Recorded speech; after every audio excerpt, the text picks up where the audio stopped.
So 2 years with my 2017 Yamaha FZ07, which is now the MT07 in America. Same bike, same engine. I've got a couple mods, not a ton done to it. I've got my R6 throttle tube. This is an authentic R6 throttle tube, so it comes off of same throttle tube that would be on a R6.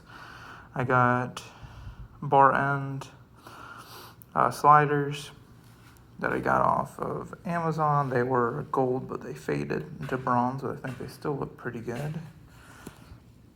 Got a little cover right there. I got Shogun frame sliders. I got a radiator guard, again, something off Amazon, something cheap, it's like 20 bucks. I did the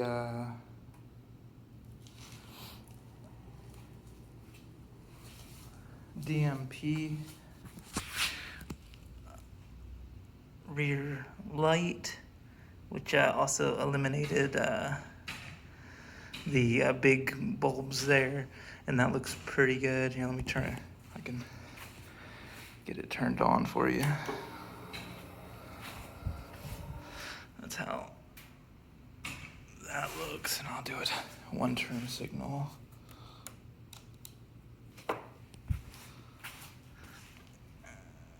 That looks pretty good.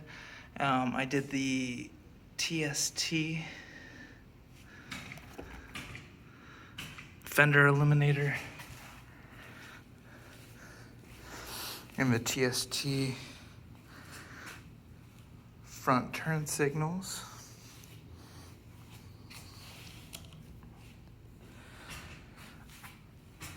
I did the MGP Hot Bodies exhaust, which I've had for a little over a year, and it still sounds great. I did change the cap for the brake fluid reservoir. And I think that's, I also did a horsepower tune, which increased my horsepower a little bit and increased the red line. So normally you'd stop at 10,000. The red line's moved up to like 11,000. So go a little further, but yeah, just hit 5,000 miles. I'll start it up so you can hear how it sounds.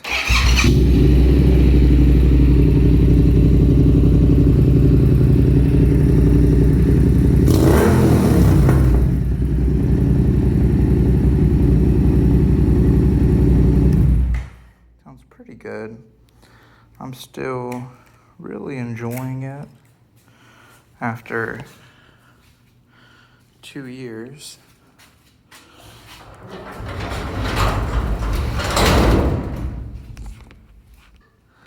I don't anticipate on getting another bike. I had thought I was gonna get an MT09 or an MT10 just because I'm 6'4",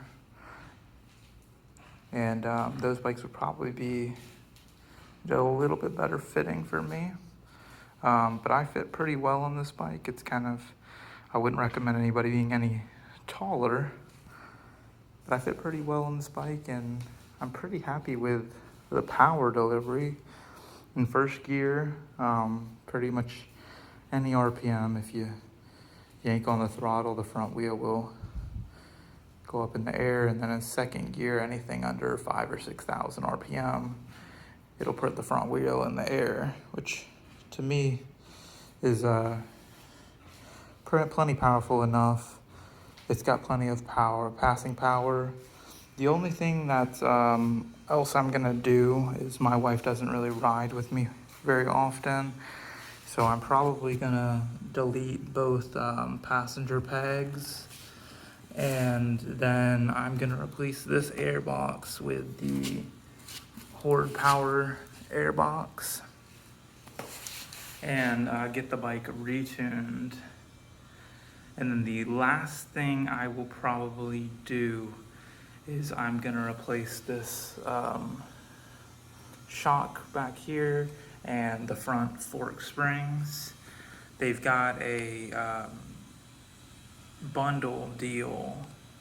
I can't think of the company off the top of my head. I've got it saved, where it's $600 or $650, and it replaces the rear shock and the front fork springs, so you have a better suspension overall.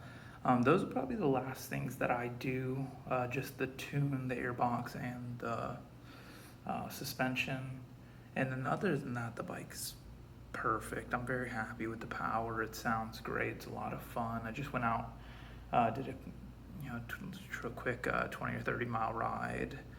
But I'm really enjoying the bike. I think this would be a great starter bike or second bike. This is my second bike.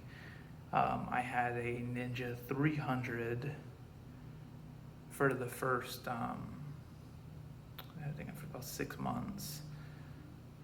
And I don't regret it. I lost $1,000 buying it because I paid $4,000, bought it new, sold it for $3,000 after 6 or 7 or so months, and lost $1,000. But the $1,000 was basically an education cost because I learned how to ride my motorcycle. I got more comfortable on a motorcycle and wasn't as afraid. And I had a really good time with the Ninja 300.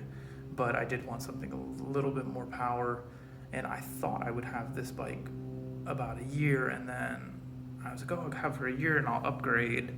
But then after a year, I was like, I still really enjoy the bike. There's no reason to upgrade. I don't need the power, and no one needs the power. They want the power. But and then now that I just hit 2 years, this month was officially my 2 years with the bike. Again, I'm at the same point. Maybe one day I'll upgrade, but for now I'm very happy with the power, and there's just no need to get a faster bike for me at this moment. So I'm gonna do those few mods. I'm hoping this year I'll be able to do the airbox, and I'll do a full install video, how to, and because I know there isn't one of those on YouTube at the moment. Not a full one on how to install the Horde Power airbox, and that's supposedly the best airbox for this bike.